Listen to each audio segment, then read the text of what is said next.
you will recall that the index template or the default template will automatically loop through the first few posts of the blog.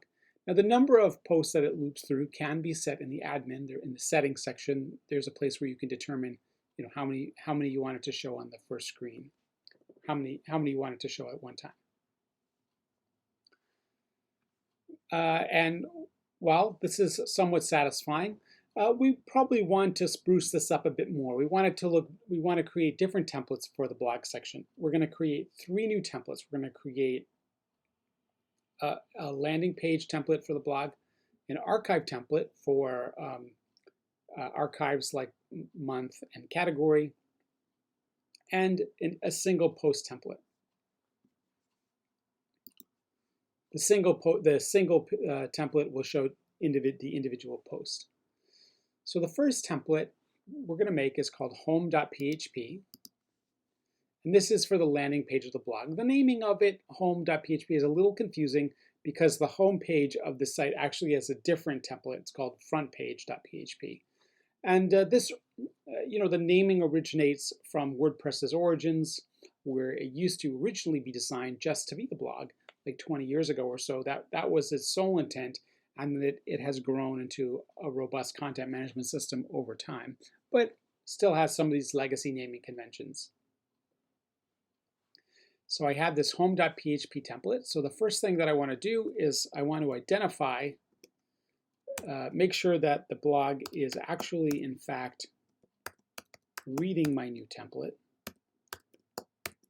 So I'm just going to put a heading in. And I can see that it is reading it. Now let's spruce this up a little bit more. Let's make this H2 instead of H1 for the title. And then instead of the content, we're going to use the excerpt. Now the excerpt will take the first few words of a post. We'll see the changes here in a moment. It'll take the first few words in the post and display them. Now there is also a field in each post called the excerpt, and if that field if content is in that field, it will take that content instead. And it is better to fill out an excerpt. For example, here's a list apart here. And if you look at it doesn't have the ellipses at the end, and it's not just taking the first few words, but it actually has a carefully crafted intro, and it has a much better feel than something that's been dynamically generated by an algorithm.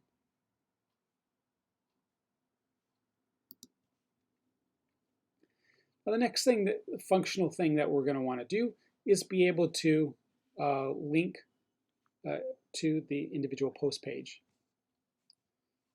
So there's a couple ways of creating that link. So I could go like this. So let's make a link.